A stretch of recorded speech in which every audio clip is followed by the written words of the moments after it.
Fala, filhotes, estão vivos? No vídeo de agora nós vamos falar um pouquinho sobre os principais períodos da história da filosofia, sobre o conhecimento e o tempo, a filosofia na história, os principais períodos da filosofia, né? A filosofia antiga do século VI a.C. ao século VI depois de Cristo, da filosofia patrística do século I ao século VII, e é isso aí. Bora lá? Então, o afresco Escola de Atenas, presente no Palácio Apostólico, no Vaticano, foi produzido pelo pintor Rafael Sanzio entre 1509 e 1511.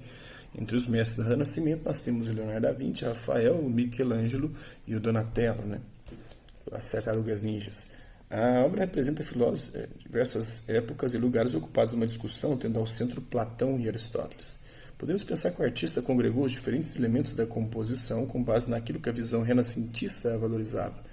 E a filosofia, como se relaciona com conhecimentos, com os conhecimentos produzidos em épocas anteriores.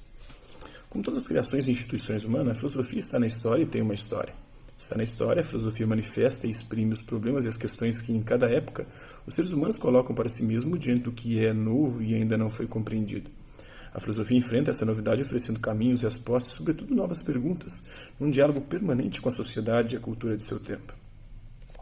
Tem uma história, essas respostas, soluções e novas perguntas, ou tornam-se saberes que outros filósofos prosseguem, ou, frequentemente, tornam-se novos problemas que outros filósofos tentam resolver. Nesses momentos, as gerações posteriores podem tanto aproveitar o passado filosófico como criticá-lo e refutá-lo. Além disso, as transformações nos modos de conhecer podem ampliar os campos de investigação da filosofia, fazendo surgir novas disciplinas filosóficas. Por outro lado, alguns de seus conhecimentos podem formar disciplinas separadas. Os campos de investigação da filosofia. A filosofia teve seu campo de atividade aumentado no século XVIII com a filosofia da arte ou estética, no século XIX com a filosofia da história, no século XX a filosofia da linguagem. Por outro lado, o seu campo diminui quando as ciências que dela faziam parte passaram a constituir suas próprias esferas de investigação. É o que ocorre no século XVIII quando se desliga da filosofia a biologia, a física e a química, a ciência da natureza. E no século XIX e XX as chamadas ciências humanas, sociologia, psicologia, antropologia, história, política, né? Por estar na história e ter uma história, a filosofia costuma ser apresentada em grandes períodos. Eles acompanham, de modo geral, os períodos em que os historiadores dividem a história da sociedade ocidental, ou seja, em antiga, medieval, moderna e contemporânea. Compreende os 4 grandes períodos da filosofia greco-romana vistos no capítulo anterior, a filosofia antiga, que vai do século VI a.C. ao século VI depois de Cristo. Inicia-se a filosofia patrística, que vai do século I depois de Cristo ao século VII depois de Cristo, com as epístolas do apóstolo Paulo, né, que é já um dos patriarcas da religião cristã, que viveu entre 5 depois de Cristo e 67 depois de Cristo. E o Evangelho do apóstolo João, João que viveu entre o ano 15 ao ano 100 depois de Cristo, né? E o Paulo viveu do ano 5 ao ano 67 depois de Cristo. E termina no século VIII, quando teve início a filosofia medieval, ou mais precisamente a filosofia escolástica, né? A filosofia desse período é conhecida pelo nome de patrística, pois, além dos apóstolos Paulo e João, também foi obra dos chamados padres da Igreja Católica, isto é, dos dirigentes espirituais e políticos do cristianismo que sucederam os apóstolos.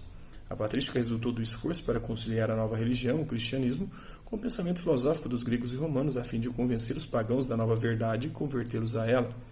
A filosofia patrística liga-se, portanto, à evangelização e à defesa da religião cristã contra os ataques que recebia. Seus nomes mais importantes foram Justino, que viveu entre o ano 100 e 165 depois de Cristo, Clemente, que viveu entre 150 e 215 depois de Cristo, o Tertuliano, que viveu entre 155 e 240 depois de Cristo, Orígenes, que viveu entre 184 e 253 depois de Cristo, o Eusébio, que viveu entre 260 e 339 depois de Cristo, o São Gregório de Nazianzo, ou Nazianzeno, que viveu entre 329 e 390 depois de Cristo, o Santo Ambrósio, que inclusive colaborou com a conversão de Santo Agostinho, que viveu entre 340 e 397 depois de Cristo, São João Crisóstomo, aquele que carrega o Cristo, né? Um Cristóvão que carrega Cristo. Crisóstomo é o que toma o Cristo como para si, né? Que viveu entre 349 e 407 depois de Cristo, e Santo Agostinho, que viveu entre 354 e 430 depois de Cristo. São Basílio, São João Crisóstomo e São Gregório de Nazianzo, em mosaico do século XIV, na antiga igreja de São Salvador, atual Museu Chora, Okora, Kariye, Muzezi e em Istambul, a antiga Constantinopla, na Turquia. Né? Muitos filósofos da patrística eram religiosos que buscavam conciliar as crenças cristãs com a herança filosófica greco-romana. Evangelização, a palavra evangelho vem do grego evangelos, que significa mensagem, ou boa mensagem, né?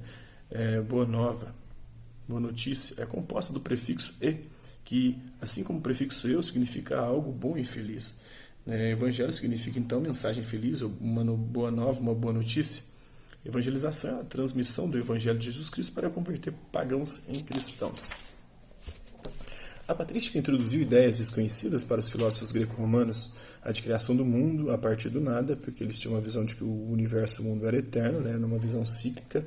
Eles criam a visão linear do pecado original do homem. O homem pecou e por isso se separou de Deus, e isso o corrompeu, o tornou um ser corrupto. De Deus como trindade una, né? Um só Deus em três pessoas, Pai, Filho e Espírito Santo. De encarnação e morte de Deus. Deus se encarnou, fez-se homem, habitou entre nós e morreu, se sacrificou, deu a vida para salvar a humanidade.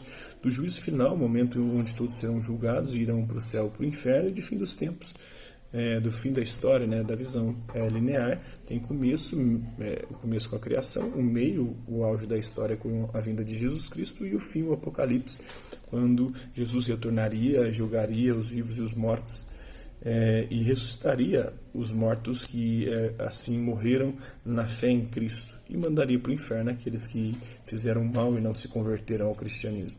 Precisou também explicar como o mal pode existir no mundo, uma vez que tudo que foi criado por Deus, que é pura perfeição e bondade. Né? Introduziu, sobretudo com Santo Agostinho, a ideia do homem interior, isto é, da consciência moral e do livre-arbítrio da vontade. Por meio dela, explicava-se que o ser humano, por ser dotado de liberdade para escolher entre o bem e o mal, é o responsável pela existência do mal no mundo. Para impor as ideias cristãs, os padres as transformaram em verdades reveladas por Deus, por meio da Bíblia e dos santos, e transformaram-nas em dogmas, verdades irrefutáveis e questionáveis, porque reveladas por Deus. Por serem decretos divinos, elas seriam dogmas, isto é, verdades irrefutáveis e inquestionáveis. Com isso, criou-se uma distinção entre verdades reveladas, ou verdades da fé, e as verdades da razão, ou verdades humanas, ou seja, entre verdades sobrenaturais e verdades naturais. As primeiras introduzem a noção de conhecimento recebido por uma graça divina, superior ao simples conhecimento racional, vem do céu e está especialmente na Sagrada Escritura, e depois a Igreja Católica vai dizer que também se manifesta através do Espírito Santo, o magistério da Igreja, e da tradição também da própria Igreja, que ficou como um resquício para as comunidades cristãs. Então isso também colabora para a elucidação e a revelação.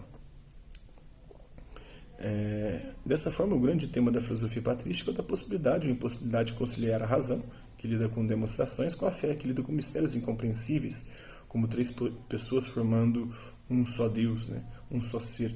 A morte de Deus por meio de Jesus. Como é que Deus morre? Se ele é eterno, se ele é imortal, né? A transformação do pão e do vinho em corpo e sangue de Cristo, a transubstanciação.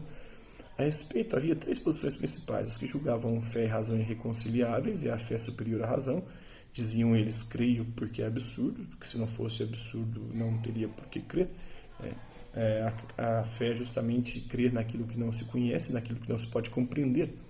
Os que julgavam fé e razão conciliáveis, mas subordinavam a razão à fé, e diziam ratio antila fide, a razão uma escrava da fé, diziam: creio para compreender, compreendo para crer, como dizia Santo Agostinho. Né?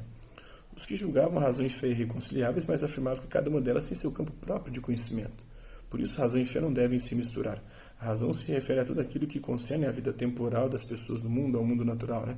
A fé é tudo o que se refere à salvação da alma e à vida eterna futura, ou seja, nos ensina como ir ao céu. Isso depois vai ser retomado também pelo Galileu. Então é isso aí, espero que vocês tenham gostado do vídeo. Hasta la vista, e até a próxima.